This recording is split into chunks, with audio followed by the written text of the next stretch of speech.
ngokuba akinamahloni ngevangeli ngokuba lingamandla kaNkulunkulu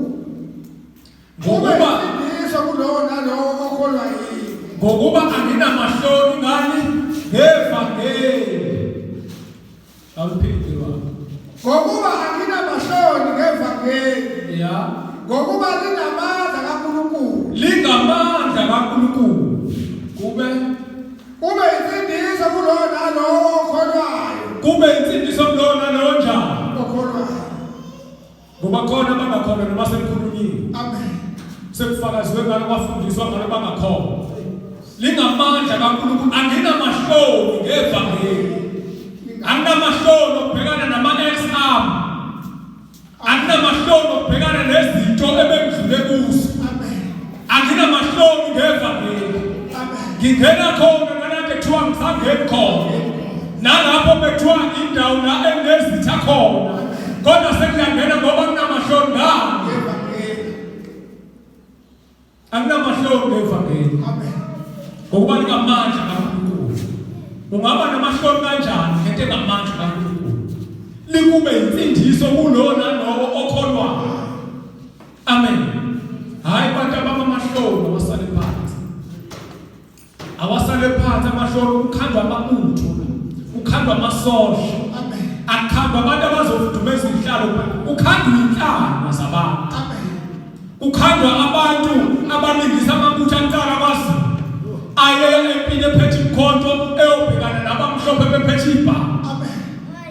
yabona ke ngqondo kanjalo lomoya ubuka ngomehlo uphethe umkhonto umuntu ophethe isibhanga kodwa khona ababeyisho athi esedumlekile ngaphambi kwakhe esayakhona nokukhona athi uyajabula wena osundapho esho ngoselehle uyajabula wena osundapho yena usayolwini amen yabona ibandla kaKristu bese likholwe kahle bamkhize bese likholwe kahle kodwa kuleli sidumbu libe ngidi lithi uyajabula wena osundapho siyobonana ekuseni uma sesikholwe kahle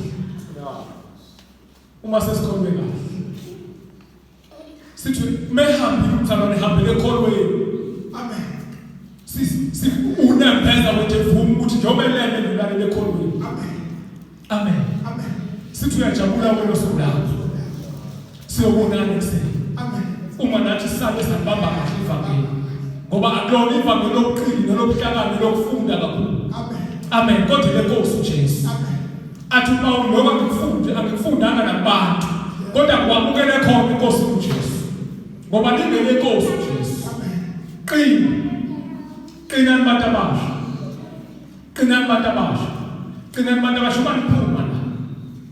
uma niphuma la sinalokho kahle usathane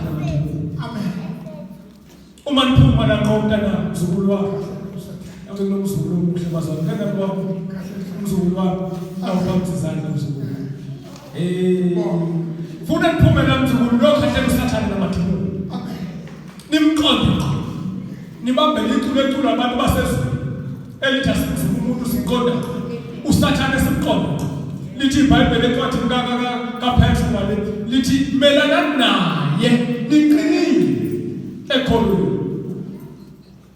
niqonde ukuthi sithaselo bani usathane kuphela noma ngavuka umfundisi umgenge emadlabeni ehloniphile noma ngavuka umfundisi umgenge enza izinto ongayiqondi noma khuluma into ongayiqondi ovela uqonda understand ngoba umfundi kwakuzwe ngamandla kaMoya Ngcwele akuyena nkosi yami usathane angathi sinabheka naleli bakunteshana lapha kuPetru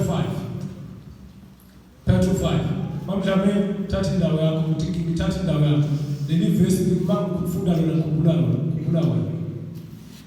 kaPetru 5 qondani lindi sithasele sikusathane